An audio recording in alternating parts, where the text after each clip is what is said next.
I will walk you through our Q3, our strategic plan, an update on that. And also, I will present EFUEL from a DIST IT perspective. We believe that we are tracking on our strategic plan and that EFUEL will add further acceleration.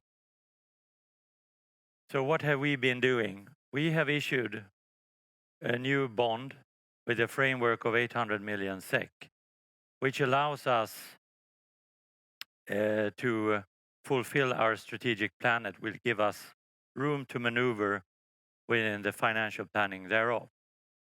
We made a strategic acquisition of a winning concept, in a thunderous market, actually.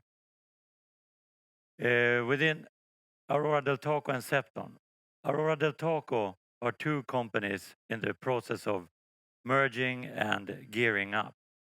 Septon is a consolidated group of companies in the process of realizing efficiencies.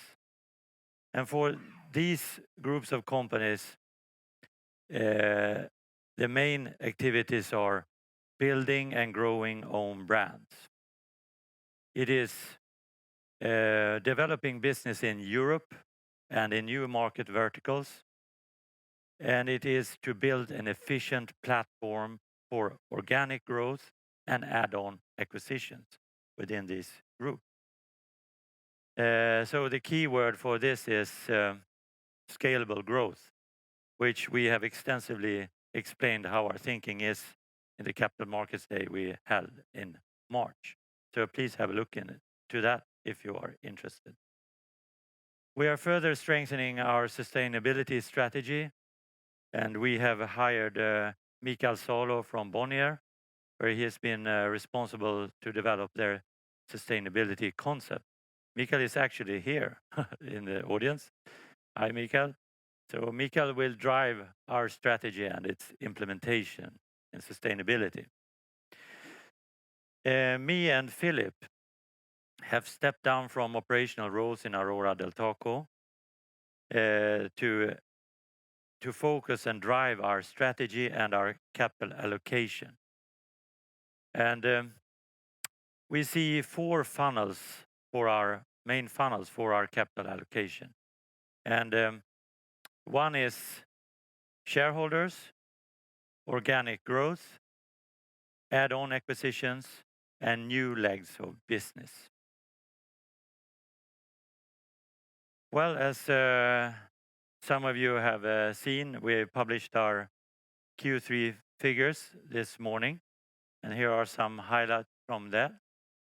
We see a delayed post-pandemic recovery in the early part of the quarter, but it did pick up as we went through the quarter, finishing well in September. We have had temporary challenges from the increasing freight costs, which we have handled, and we expect to come back on track and on targeted level.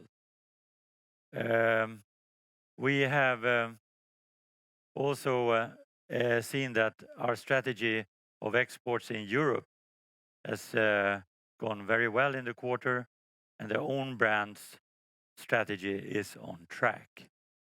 We had the management changes in Aurora del Taco, as I mentioned, where me and Philip has handed over our roles to the management team in Aurora del Taco, and it is a tight ship able to drive the strategy forward.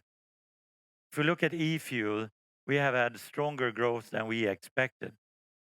We have profitable growth, despite that we still are in the building phase of the service revenues.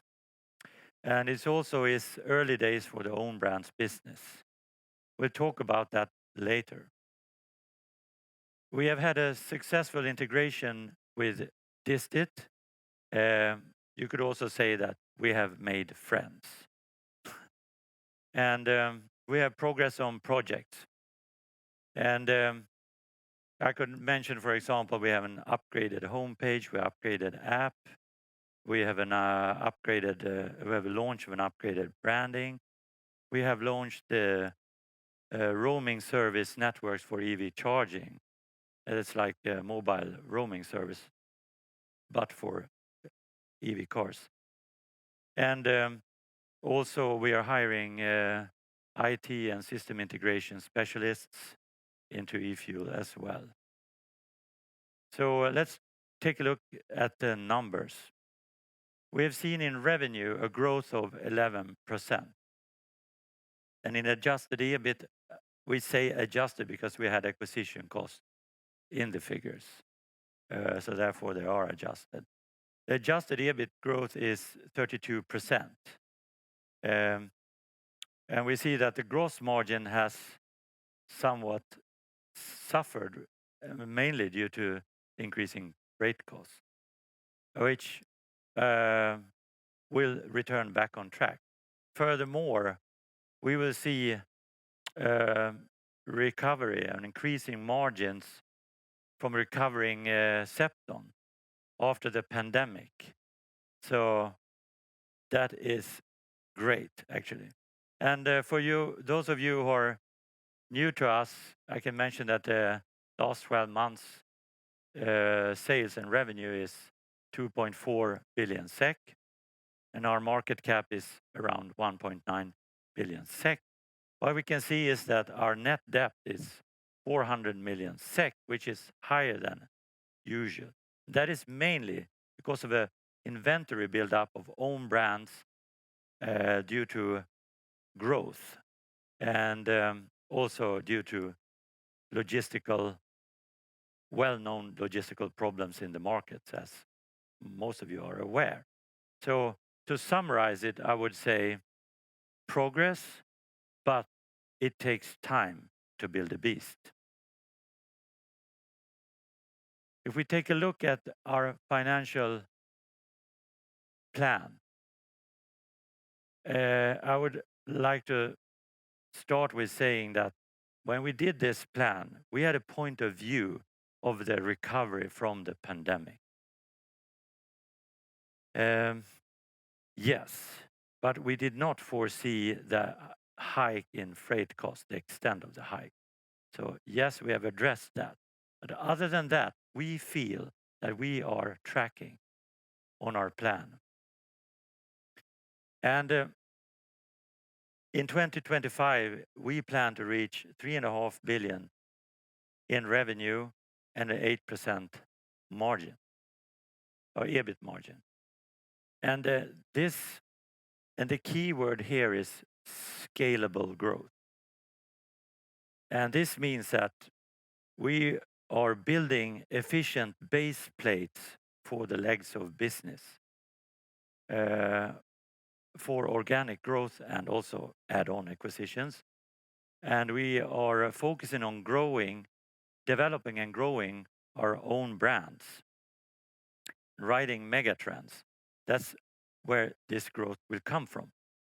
And also developing our sales in Europe, which has gone very well so far, which is a very important for us leading indicator.